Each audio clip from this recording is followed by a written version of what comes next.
Bayangkan, seorang presiden, pemimpin tertinggi di negeri ini, dituduh tidak memiliki ijazah asli. Sebuah tuduhan yang menggegerkan publik, mengoyak kepercayaan, dan menyulut pro kontra tajam di seluruh penjuru negeri. Tapi, benarkah ijazah Presiden Joko Widodo palsu? Atau semua ini hanyalah skenario politik busuk yang sengaja digoreng untuk menjatuhkan? Tahun 2022, sebuah gugatan mengejutkan dilayangkan ke Pengadilan Negeri Jakarta Pusat. Seorang warga bernama Bambang Trimulyono menuding bahwa ijazah SD, SMP, hingga S1 Jokowi palsu. Ia bahkan menyebut Universitas Gadjah Mada (UGM) tidak pernah mengeluarkan ijazah atas nama Joko Widodo.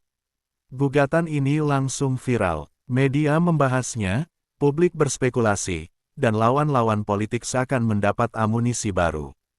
Masyarakat terbelah, ada yang percaya, ada yang curiga, dan ada pula yang menganggap ini hanya gimik politik murahan.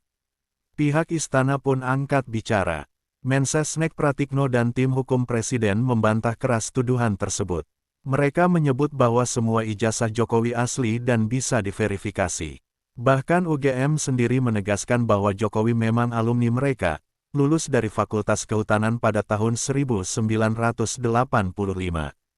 Tak hanya itu, pengacara presiden bahkan melaporkan pihak penuduh ke polisi atas tuduhan pencemaran nama baik.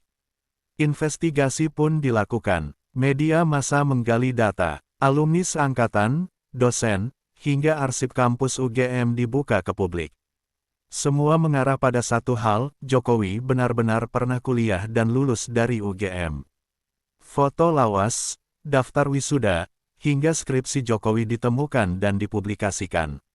Meski bukti menguatkan keaslian, sebagian pihak tetap bersikukuh, kalau memang asli, kenapa tidak ditunjukkan dari awal? Inilah yang membuat kasus ini tetap hidup di ruang digital. Narasi hoaks, disinformasi, dan politisasi isu menjadikan kasus ini terus dibicarakan, terutama menjelang tahun politik.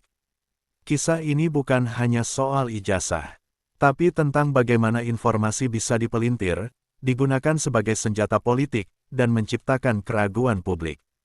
Apakah ini akhir dari polemik ijazah Jokowi?